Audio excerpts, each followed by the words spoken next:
Hey, it's Giovanni, and I'm a little under the weather today. Sorry for the occasional cuts as I work on my sore throat. Today I'll answer 5 questions that you have about life, about dating. The first question is, as a minority, how do I get over the fact that culturally I've been conditioned to think that I was not as good as my counterparts? Through movies, TV, years of programming, I just feel like I'm not good enough. The short answer is you find a way to build your life in the microcosm of your own world. And the cultural narrative is here, it's happening on a macro scale. In the meantime, you're focused on what's happening around you.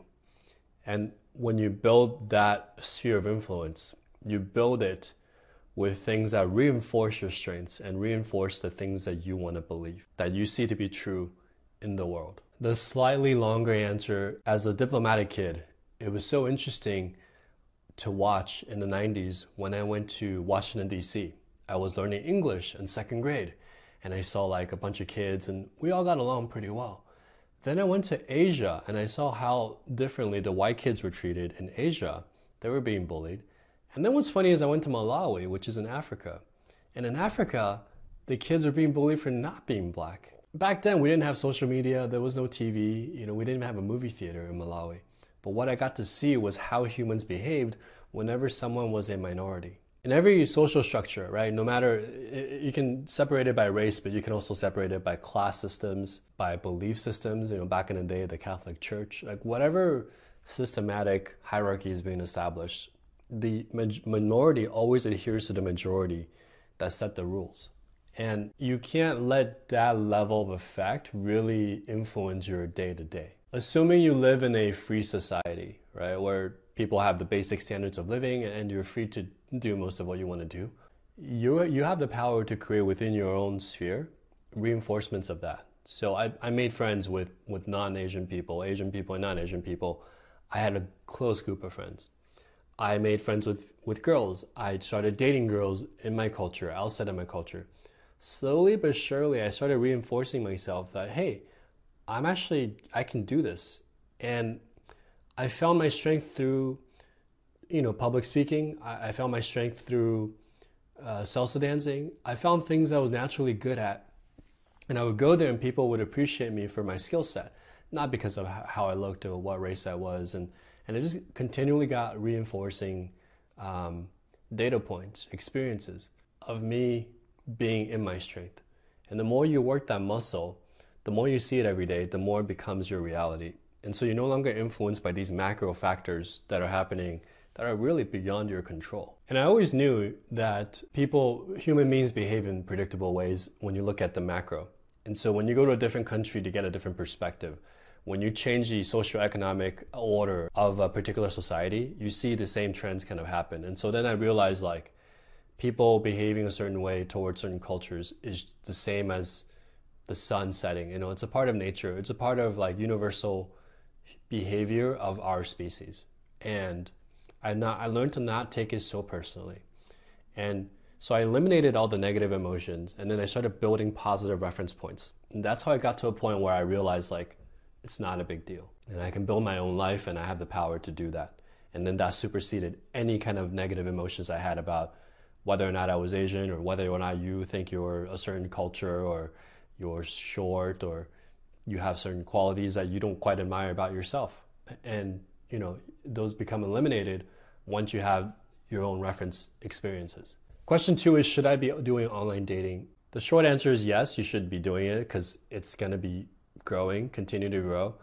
I don't think that you should use it as the only source of leads. And I also think you shouldn't take it too personally, because online dating, as I explained in my other videos, is really kind of like, if you got to think about it like you're a digital marketer. It's kind of like a data funnel. Your top of the funnel is, how your profile looks, your pictures. Your middle of the funnel is your messaging. And then your bottom funnel is how many dates you get. And that system is very scientific, actually, once you figure it out. So I would say don't take it personally until you figure it out. And if you have trouble figuring it out, feel free to book me for a call. That's something that I've helped a lot of clients with, and the results have been really good. If you're not exceptionally good looking, you do have to get your pictures down, and you have to get them down in a way that spikes the attention and the intention to take action on the part of the girl. And so until you get that right, it's really hard to get results. And then the second barrier with most guys is they have no idea how to message girls properly.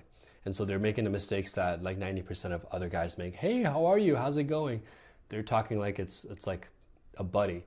And they're sending the same things over and over again. And for a girl, because she's getting like hundreds of these messages every week, you can't really stand out from the noise, and she just kind of disregards you, right? Regardless if you're a cool guy or not. So those are some of the barriers of online dating that you don't run into in a face-to-face.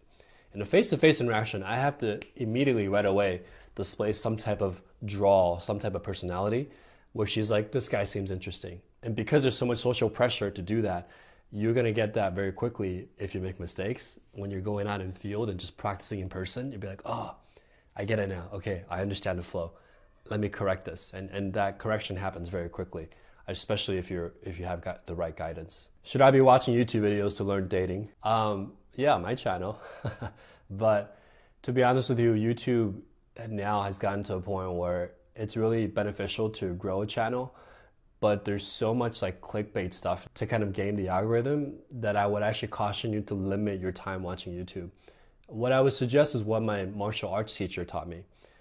If you want to learn something, pick a coach or pick a teaching method that you resonate with and pick one.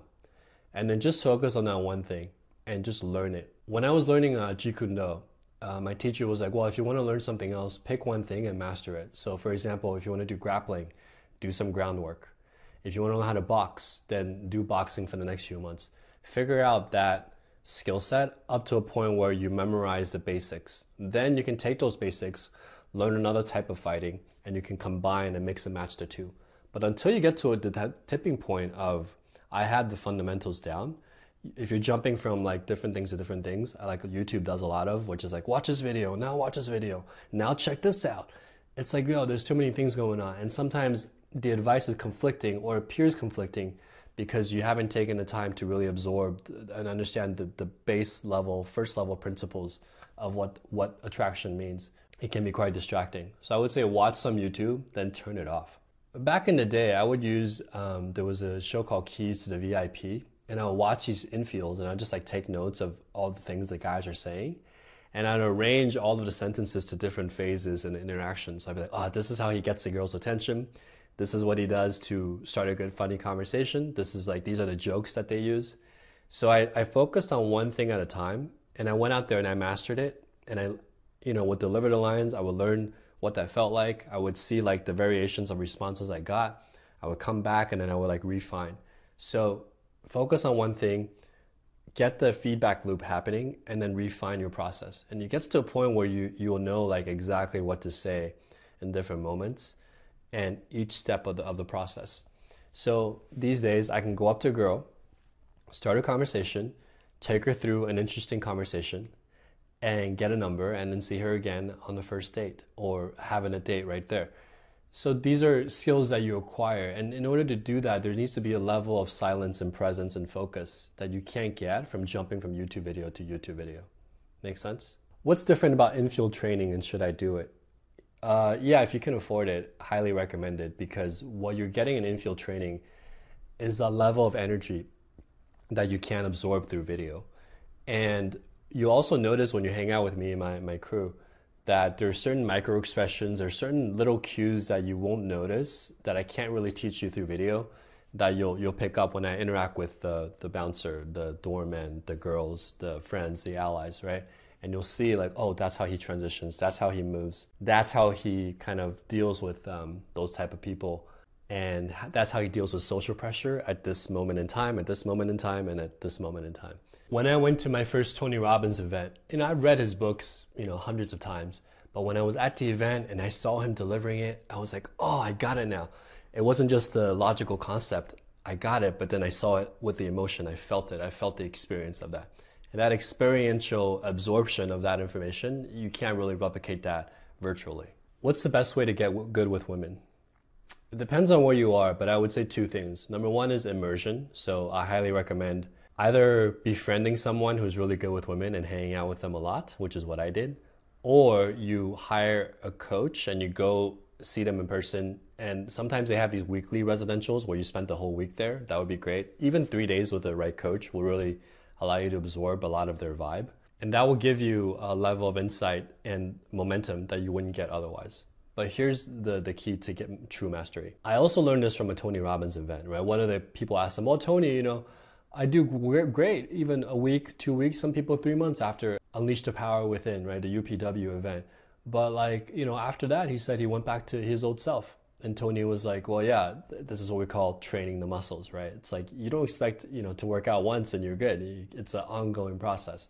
And so a lot of coaches don't focus on this, but basically you need some type of long-term training where you're consistently working on the fundamentals. And a lot of guys are always constantly looking for like the new fancy trick or a new fancy tool, but really to level up in this game is really to focus on the fundamentals and to be able to produce the fundamentals more consistently at a higher artistry level than before. And so that's where long-term training comes in, where you have an ongoing community and support from the right coach to be able to consistently craft your persona and delivery of your persona in a way that gets you the results that you want in dating, which is what we cover in the Elite Attraction Mentorship Program, which was secret until now, which actually has 3 more spots opening up for the next cycle. But basically what we go through is weekly trainings within the mastermind, full audits of your online profiles, going through your sticking points on your dates, how to set up dates.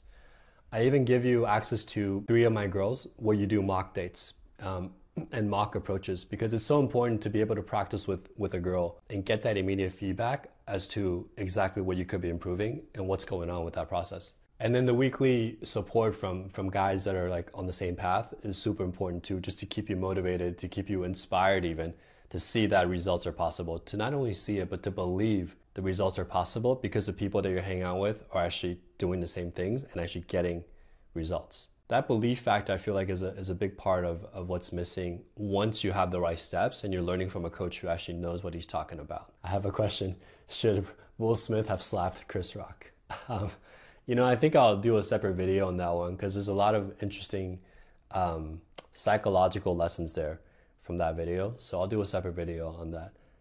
That's it for now. Thanks. If you have any other questions, add them to the comments. I will compile a list of all questions every month, and I'll do these Q&A sessions to continue to help you out. Right now, I just completed my move. You can see my new apartment.